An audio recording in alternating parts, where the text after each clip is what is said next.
हाँ, नमस्कार बच्चों। लास्ट क्लास में जो अपन ने देखा था एडिशन ऑफ टू नंबर, एक छोटा सा सी लैंग्वेज का कोड बना के अपन ने देखा था। अब उस कोड को थोड़ा सा अपन एक्सप्लेनेशन करें कि इस कोड में बेसिक सी लैंग्वेज की क्या क्या टर्मिनोलॉजी आ रही है। ये टर्मिनोलॉजी अपन को आनी चाहिए। जैसे होता है ना कि अपन इंग्लिश सीखते हैं, तो इंग्लिश को अपन ने कैसे सीखा। इंग्लिश को मान लो कोई पैराग्राफ तुम लिख देते हो, तो पैराग्राफ लिखने में ना कौन कौन सी शब्दावली आई, कौन कौन सी टर्मिनोलॉजी आई, उन टर्मिनोलॉजी का नोमेनक्लेचर क्या है। तो ऐसे अपन ने ये सी लैंग्वेज का एक छोटा सा कोड देखा। सबसे पहले तो अपन ने मैनुअल सिस्टम्स का कंसेप्ट देखा, फिर इसका एक स्टेप्स बनाई, स्टेप्स को अपन ने एग्जैक्ट कोड में कन्वर्ट कर दिया। तो अपन इस कोड में क्या क्या टर्मिनोलॉजी आ रही है, इस कोड में है ना क्या क्या पोर्शन है, इन पोर्शन के क्या क्या नाम है, तो वो अपन थोड़ा डिटेल में ले लेते हैं। तो सबसे पहला जो अपन ने लिखा स्लेस स्टार स्टार स्लेस। अब इसको सी लैंग्वेज में एग्जैक्ट क्या नाम देंगे। प्रोग्राम का जो स्टार्टिंग का जो पोर्शन है, डिफरेंट इसके पोर्शन है एक प्रोग्राम के, हर पोर्शन का एक नाम असाइन किया हुआ है। तो अपन इसका क्या नाम देंगे, तो ये जो नाम होगा ना,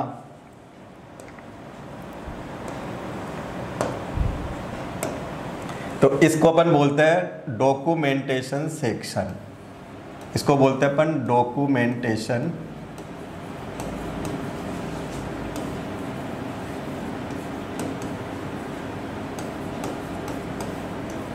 SECTION सेक्शन। डॉक्यूमेंटेशन सेक्शन क्या है, इंट्रोडक्टरी पार्ट है। डॉक्यूमेंटेशन सेक्शन से अपन को प्रोग्राम का टाइटल्स है, प्रोग्राम से रिलेटेड कमेंट्स है ना, प्रोग्राम से रिलेटेड कोई गाइडलाइन है, प्रोग्राम में कौन सा लॉजिक को तुम अप्लाई करते हो, तो वो डॉक्यूमेंटेशन में अपन लिख सकते हैं।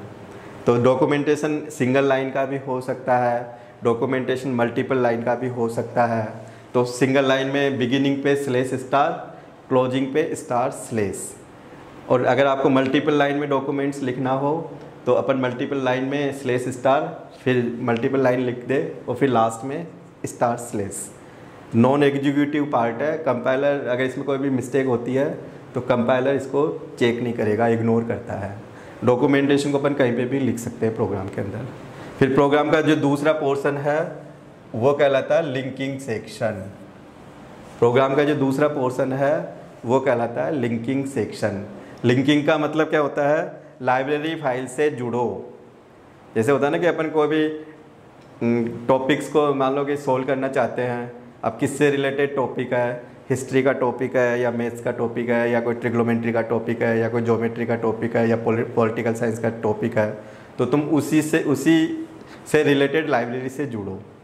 जिस टॉपिक की हेल्प चाहिए आपको कि ये टॉपिक मेरे को उस लाइब्रेरी फाइल में, लाइब्रेरी बुक में मिलेगा, तो अपन वो ही यहाँ पे अलाउ करेंगे।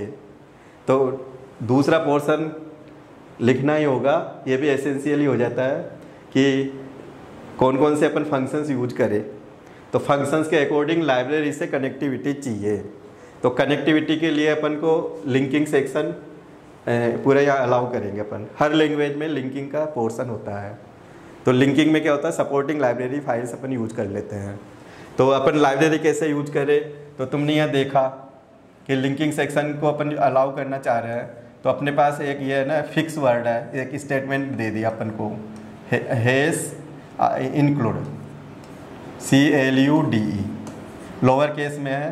तो हैश इंक्लूड को क्या बोलोगे, हैश इंक्लूड वर्ड को क्या बोलेंगे, प्री प्रोसेसर।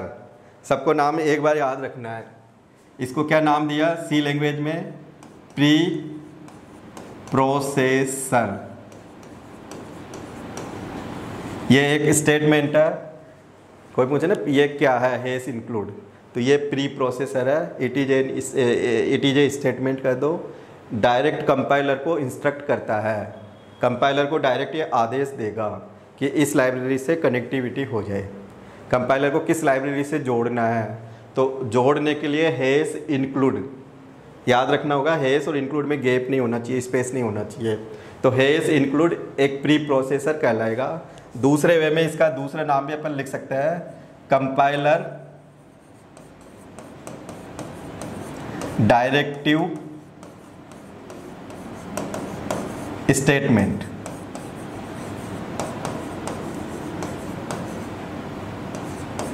या तो आप प्री प्रोसेसर बोल दो हैश इंक्लूड को, या फिर दूसरे वर्ड में कंपाइलर डायरेक्टिव स्टेटमेंट कह सकते हैं। क्या करता है, लाइब्रेरी फाइल से कनेक्टिविटी देगा, है ना। कनेक्टिविटी कैसे देगा, कंपाइलर को इंस्ट्रक्ट करेगा। अब लाइब्रेरी फाइल से कनेक्टिविटी कैसे हो पाएगी, तो इसका एक एंगल ब्रैकेट में लाइब्रेरी फाइल को अलाउ कर लो, एंगुलर ब्रैकेट में। तो एंगुलर ब्रैकेट को लेस देन ग्रेटर देन के बीच में लाइब्रेरी हेडर फाइल डाल दो। तो अपन कोई भी अगर लाइब्रेरी को इंक्लूड करेंगे तो लाइब्रेरी को इंक्लूड करने के लिए एंगुलर ब्रैकेट की हेल्प लेंगे और उसमें ब्रैकेट में लाइब्रेरी हेडर फाइल का नाम दे देंगे। अब यहाँ पे जो मैंने लिखा stdio.h, यहाँ पे जो मैंने लिखा stdio.h, है ना, ये जो लिखा, एक लिखा मैंने conio.h, है ना। अब ये क्या है, ये लाइब्रेरी हेडर फाइल है, ये लाइब्रेरी फाइल है, लाइब्रेरी फाइल इनबिल्ट है, प्रोग्राम के साथ आती है। तो stdio.h का पूरा नाम क्या हुआ, standard input output header file. दूसरी फाइल का क्या नाम हुआ, console input output header file. तो ये अपन कंपाइलर से कैसे कनेक्टिविटी देंगे कंपाइलर को, तो हैश इंक्लूड के साथ में लाइब्रेरी फाइल को यूज कर लो। डिपेंड करेगा फंक्शंस कौन सा यूज करोगे, तो जिससे रिलेटेड अपन को लाइब्रेरी चाहिए फंक्शन से, वही अपनी लाइब्रेरी आ जानी चाहिए। तो अपन प्रोग्राम का कोई भी सेकंड जो पोर्शन है वो लिंकिंग सेक्शन का होगा। फिर यहाँ पे भी अभी एक दो एंट्री होती है, उसको बाद में नेक्स्ट कोई उसमें टॉपिक में नेक्स्ट क्लास में अपन इसको अलाउ करेंगे। अब ये क्या है, ये मेन फंक्शन सेक्शन हो गया। ये क्या है, ये मेन फंक्शन सेक्शन है।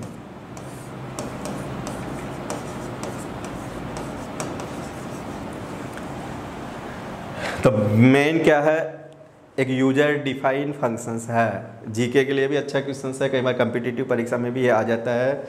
मेन व्हाट इज मेन, तो मेन क्या है, एक ये यूजर डिफाइन फंक्शंस है, कंपल्सरी फंक्शंस है। C++ में भी मेन से ही स्टार्टिंग होती है प्रोग्राम की, एग्जीक्यूशंस की स्टार्टिंग मेन से ही होगी, एग्जीक्यूशंस की क्लोजिंग मेन से ही होगी। तो कंपल्सरी है, स्टार्टअप फंक्शंस है, यूजर डिफाइन फंक्शंस है, एसेंशियल है। फिर इसका मेन का ये बिगिन होगा, मेन का ये बिगिन होगा। होता है ना कि प्रोग्राम को शुरू कर दो, अल्गो में तो अपन स्टार्ट कर देते हैं, मेन का क्लोजिंग होगा। तो बिगिन और क्लोज को अपन begin brace close brace, braces अपन मैथ्स में खूब पढ़ते हैं, तो जिसको अपन करली ब्रैकेट बोल देते हैं, हिंदी में मजला ब्रैकेट कह देते हैं। तो सी लैंग्वेज में ब्रेसेस को मजला ब्रैकेट को नाम दिया ब्रेसेस, BRACES। तो बिगिन ब्रेस और ये क्लोजिंग ब्रेस हो गया। तो ये ब्रेस लगाओगे, मेन का क्लोजिंग होगा, और इसके बीच में अपना पूरा इनपुट आउटपुट पूरा कंट्रोल आ जाएगा प्रोग्राम का। पूरे वेरिएबल्स आ जाएंगे, इनपुट आउटपुट का पूरा पोर्शन आ जाएगा। फिर इस मेन फंक्शंस के 2 पार्ट होते हैं, ये एक बार याद रखना है। मेन फंक्शंस के 2 पार्ट होते हैं।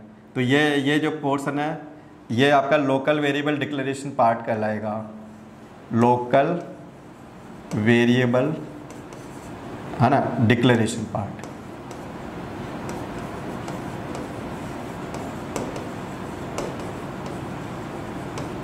और ये क्या कहलाएगा, यहाँ से लेके यहाँ तक का पोर्शन जो है CLR SCR से गेट CH तक, ये कहलाएगा एग्जीक्यूशंस पार्ट।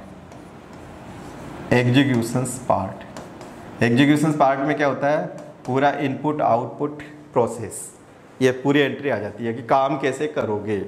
तो पूरा है ना लॉजिक एग्जीक्यूशंस में आ जाएगा। वेरिएबल डिक्लेरेशन पार्ट में क्या होगा, लोकल वेरिएबल डिक्लेरेशन में डेटा पार्ट पूरा आ जाएगा। कोई फंक्शंस भी अगर यूज करोगे लोकल, तो लोकल डिक्लेरेशन में आ जाएगा। तो अपन को मेन फंक्शंस के कितने पार्ट है, 2 पार्ट, एक तो लोकल डिक्लेरेशन पार्ट हो गया और एक आपका एग्जीक्यूशंस पार्ट हो गया। तो कोई भी वेरिएबल्स डेटा आएगा तो डेटा डिफाइन हो जाना चाहिए बिफोर प्रोसेसिंग, है ना। डेटा को प्रोसेस करने से पहले वो मस्ट बी डिक्लेयर, ये सी लैंग्वेज का रूल है। ये डेटा अगर नया डेटा आया तो वो प्रॉपर अपनी पोजीशन पे डिफाइन हो जाना चाहिए। अगर डेटा डिक्लेयर नहीं है, मान लो कि अपन ने सी को यहाँ से हटा दिया और सी यहाँ यूज कर रहा हूँ, तो अनडिफाइन आ जाएगा। तो वेरिएबल को पहले डिक्लेयर करो कि क्या क्या डेटा पार्ट आएगा, और फिर वेरिएबल के बाद में पूरा एग्जीक्यूशंस का पार्ट आएगा, और इसके बाद में और भी एंट्री हो सकती है प्रोग्राम की। तो इसके नीचे भी अपन देखें तो और भी ऐसे फंक्शंस, मल्टीपल फंक्शंस आ सकते हैं। एक मेन फंक्शंस हो गया, मेन के नीचे छोटे छोटे मॉड्यूल्स और बहुत सारे आ सकते हैं। तो इसके नीचे फंक्शन सब प्रोग्राम आ सकता है ना। इसके ऊपर भी लोकल ग्लोबल वेरिएबल का डिक्लेरेशन आ सकता है, कांस्टेंट डेफिनेशन की एंट्री आ सकती है। तो कोई भी सी लैंग्वेज का अपन प्रोग्राम लिखेंगे तो ये डिफरेंट डिफरेंट एक प्रोग्राम के सेक्शन होते हैं, जिसमें अपन इसको वापस फिर कभी नेक्स्ट क्लास में डिटेल से एक बार और मैं एक्सप्लेनेशन करूँगा। तो अभी अपन ने सिंपल सा एक छोटा सा प्रोग्राम देखा, एडिशन ऑफ 2 नंबर का, जिसमें देखा कि प्रोग्राम के डिफरेंट डिफरेंट पोर्शन क्या है, उन पोर्शन का क्या नोमिनिक्लेचर है। तो अपन और भी इसमें ना और देखें इस प्रोग्राम में।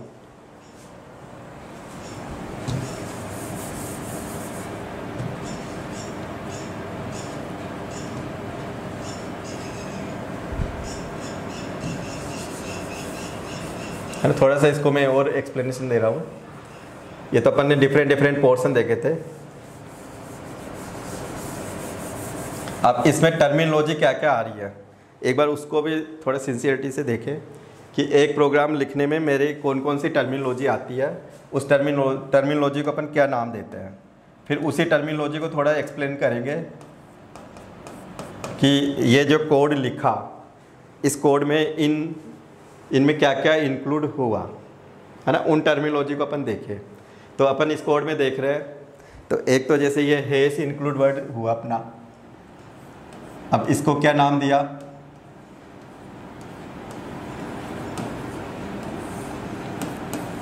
इसको दिया अपन ने प्री प्रोसेसर, प्री प्रोसेसर, और कंपाइलर डायरेक्टिव स्टेटमेंट, है ना, ये भी लिख सकते हो, कंपाइलर डायरेक्टिव स्टेटमेंट।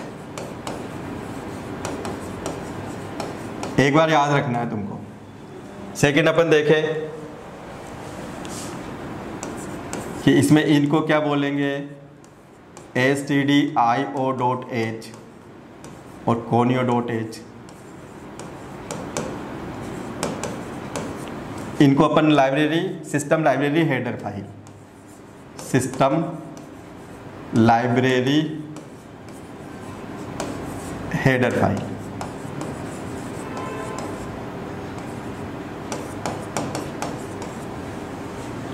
फिर अपन देखें तीसरा, एक ये वॉइड आ रहा है ना, एक अपना int वर्ड आ रहा है, इनको क्या नाम दिया, एक वॉइड आ रहा है, एक int वर्ड आ रहा है कोडिंग के अंदर, दो ही वर्ड है तो इंडिपेंडेंट वर्ड है। तो इन इंडिपेंडेंट वर्ड को क्या नाम देंगे, तो इन इंडिपेंडेंट वर्ड को नाम देंगे कीवर्ड, इनको अपन नाम देंगे कीवर्ड्स। कीवर्ड्स क्या है, कंपाइलर डिफाइन फिक्स वर्ड है। तो ऐसे टोटल सी लैंग्वेज में कितने वर्ड होते होंगे, 32 वर्ड्स होते हैं टोटल। तो यहाँ पे अपन 2 कीवर्ड की हेल्प से इस प्रोग्राम को कंप्लीट कर दिया अपन ने। फिर नेक्स्ट देखें अपन, अपना ए आ रहा है, बी आ रहा है, सी आ रहा है, तो इसको क्या नाम देंगे अपन, आइडेंटिफायर। इसको मैं नाम दूंगा आइडेंटिफायर। आइडेंटिफायर में क्या है, ये वेरिएबल, आइडेंटिफायर में ये वेरिएबल कहलाते हैं, वेरिएबल्स। आइडेंटिफायर में ये हो गया वेरिएबल्स, कि ये होता है ना कि कोई भी डेटा को कैसे आइडेंटिफाई करेगा कंप्यूटर। तो ये 3 डेटा को आइडेंटिफाई करने के लिए, एक डेटा को ए से आइडेंटिफाई करेगा, सेकंड डेटा को बी से करेगा, थर्ड डेटा को सी से करेगा। जैसे तुम्हारा भी खुद का एक आइडेंटिफिकेशन के लिए नाम हो गया, तो ऐसे ही कंप्यूटर में डेटा के लिए भी ये कोई भी डेटा को यूज करेंगे तो आइडेंटिफायर आएंगे। इंपॉर्टेंट पोर्शन है आइडेंटिफायर। तो ये आइडेंटिफायर क्या है डीपली फिर नेक्स्ट पढ़ेंगे इसको अगली क्लास में। फिर ये जो मैंने लिखा 5th नंबर पे, print of lower case letter में printf।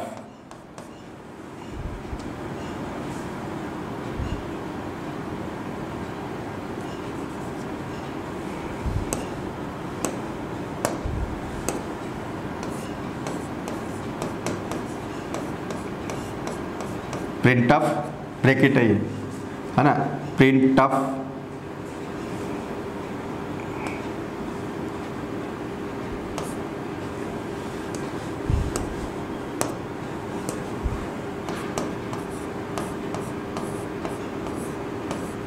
और एक लिखा हुआ है स्कैनफ, SCANF। इनको क्या नाम दिया? Library functions. Library functions. Library functions क्या है? प्री डिफाइन, पहले से ही बने हुए फंक्शंस है। तो प्रिंटफ है, स्कैनफ है, इनको अपन इस कोड में फंक्शंस, लाइब्रेरी फंक्शंस बोलेंगे। फिर अपन ने और भी देखा इसमें टर्मिनोलॉजी में मेन, है ना, मेन। तो मेन क्या है? User defined functions. इसका लॉजिक इनसाइड पूरा यूजर का होता है, user defined functions.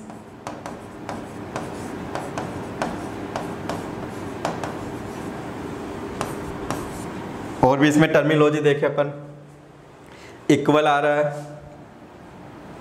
7th number पे, इक्वल है, प्लस का चिन्ह आ रहा है यहाँ पे। तो इनको क्या बोलेंगे अपन? इनको बोलेंगे ऑपरेटर। ऑपरेटर। और फिर और भी देखें अपन 8वें नंबर पे, 8वें नंबर पे अपन ने देखा कि अपने पास सेमी कोलोन आ रहा है ना, कोटेशन आ रहा है ना, ब्रैकेट्स आ रहे हैं ऐसे। इनको क्या बोलेंगे? पंक्चुएशंस।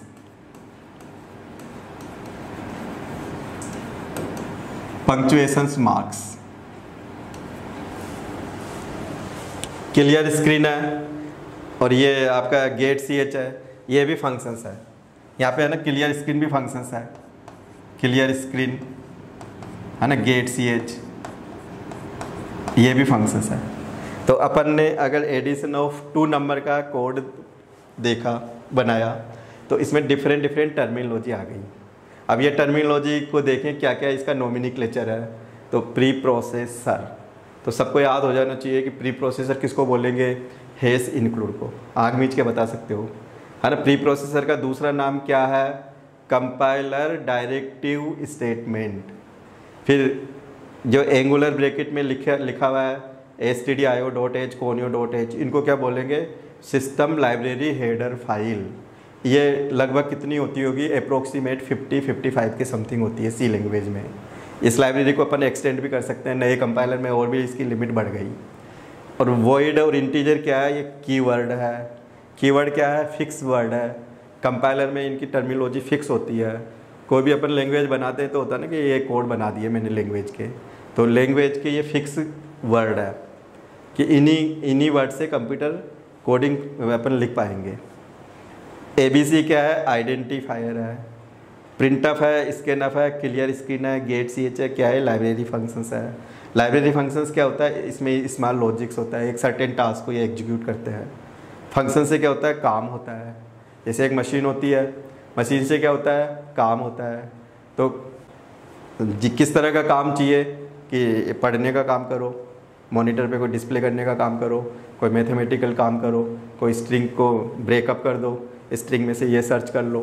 तो डिफरेंट टाइप का काम होगा। तो काम होने के लिए अपन को ये फंक्शंस बना के दे दिए। फंक्शंस किस में बना के दे दिए? लाइब्रेरी हेडर फाइल में दे दिए। तो फंक्शंस हर लैंग्वेज में फंक्शंस का कंसेप्ट होता है। तो सी लैंग्वेज में क्या?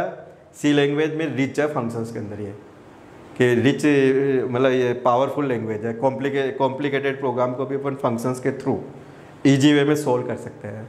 मेन क्या है? कंपलसरी फंक्शंस है। मेन का जो अंदर का पूरा लॉजिक है, बिगिनर एंड के बीच में जो लिखते हैं अपन, ये यूजर का कोड होता है पूरा। तो मेन को क्या बोला? यूजर डिफाइंड फंक्शंस, है ना। इसका पूरा कोड यूजर लिखता है अंदर का। और मेन क्या है? कंपलसरी फंक्शंस है, एसेंशियल फंक्शंस है, स्टार्टअप फंक्शंस है। एवरी प्रोग्राम स्टार्ट है ना विद मेन से ही होगा, मेन से क्लोज होगा। एग्जीक्यूशंस की स्टार्टिंग है, एग्जीक्यूशंस की क्लोजिंग है, मेन से ही होगी।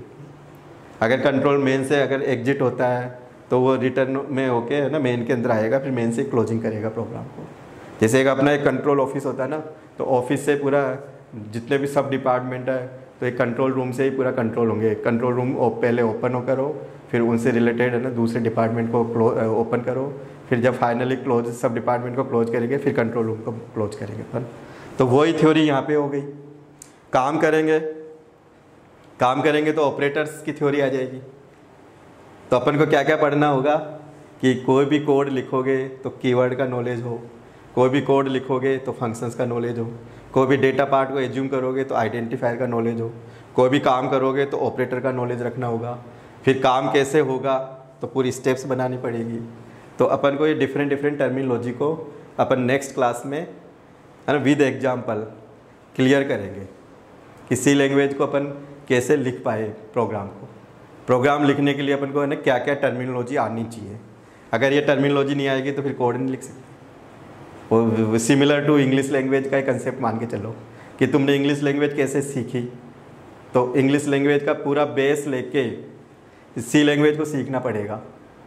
तो अपन नेक्स्ट ट्यूटोरियल में देखेंगे, थोड़े से इंग्लिश को भी लेंगे अपन सी लैंग्वेज और इंग्लिश में कंपैरिजन करके, फिर अगेन अपन नेक्स्ट क्लास में डिटेल में इसको ले लेंगे। आज अपन इस क्लास को यहीं पे ख़त्म करते हैं।